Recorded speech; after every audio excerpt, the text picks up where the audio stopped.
Saudara-saudari, adik-adik, Bapak Ibu, para sahabat Tuhan Yesus di Paroki Santo Yosef Medari dan di Stasi Santo Thomas dan juga para sahabat Tuhan Yesus dimanapun Anda berada.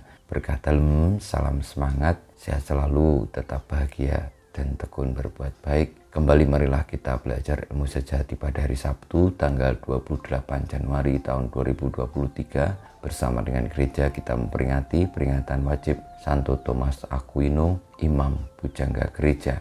Kita mengawali belajar ilmu sejati dengan berdoa dalam nama Bapa, Putra, dan Roh Kudus. Amin.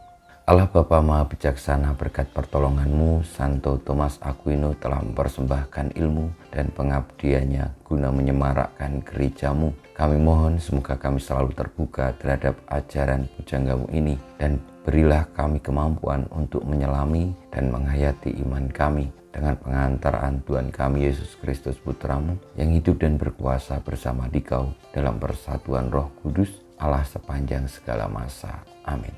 Para sahabat Tuhan Yesus terkasih, kita akan belajar ilmu sejati dari Injil Yesus Kristus menurut Markus bab 4 ayat 35 sampai dengan 41. Pada suatu hari ketika hari sudah petang, Yesus berkata kepada murid-muridnya, "Marilah kita bertolak ke seberang." Mereka meninggalkan orang banyak yang ada di sana lalu bertolak dan membawa Yesus dalam perahu itu di mana ia telah duduk, dan perahu-perahu lain pun menyertai dia. Lalu mengamuklah taufan yang sangat dahsyat dan ombak menyembur masuk ke dalam perahu sehingga perahu itu mulai penuh dengan air. Pada waktu itu Yesus sedang tidur di buritan di sebuah tilam. Maka murid-murid membangunkan Yesus dan berkata kepadanya, "Guru, engkau tidak peduli kalau kita binasa." Yesus pun bangun, menghardik angin itu dan berkata kepada danau, "Diam, tenanglah." Lalu angin itu reda dan danau pun menjadi teduh sekali. Lalu Yesus berkata kepada murid-muridnya, "Mengapa kamu begitu takut? Mengapa kamu tidak percaya?" Mereka menjadi sangat takut dan berkata seorang kepada yang lain, "Siapakah gerangan orang ini? Angin dan danau pun taat kepadanya." Demikianlah sabda Tuhan.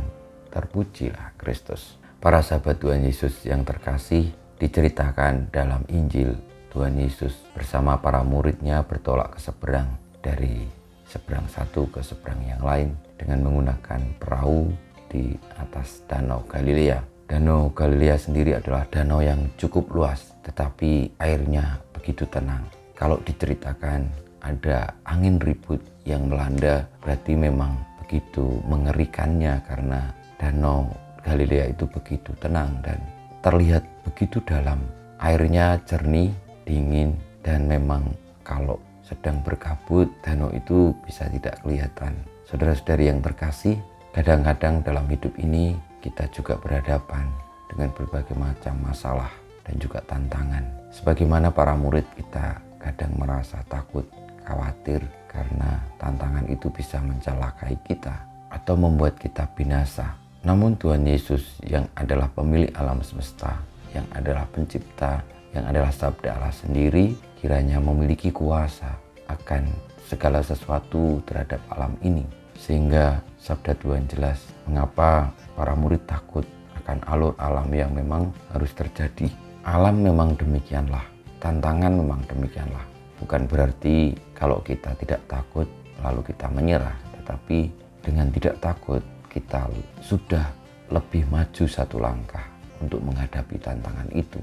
Dengan tidak takut kita membuka kemungkinan untuk bisa melalui tantangan itu. Saudara-saudari yang terkasih, semoga kita tidak begitu dikuasai oleh tantangan-tantangan itu, tetapi menghadapinya dengan kepasrahan kepada Tuhan, karena Dialah Sang Penguasa segalanya. Dengan kepasrahan pada Tuhan akan diberikan kepada kita anugerah untuk bisa melalui tantangan-tantangan itu, dan kita pun senantiasa dibekali oleh Tuhan untuk tetap tegar di dalam menghadapi tantangan-tantangan itu, yakni di dalam iman, di dalam pengharapan, dan di dalam kasih. Kita mohon berkat Tuhan, semoga kita semakin percaya kepada Kristus, Sang Penguasa semesta alam, dan senantiasa menyelaraskan diri dengan sabdanya untuk tidak takut terhadap tantangan-tantangan kehidupan, tetapi dengan rendah hati, dengan tekun, dengan setia menghadapinya, hingga akhirnya kita memperoleh berkat Tuhan, Kita mohon berkat Tuhan, kemuliaan kepada Bapa dan Putra dan Roh Kudus seperti pada permulaan sekarang selalu dan banyak selawat. Amin. Ya Yesus, jadikanlah hati kami seperti hati-Mu, Tuhan bersamamu dan bersama rohmu kita semua hidup kita, perjuangan kita untuk senantiasa teguh beriman,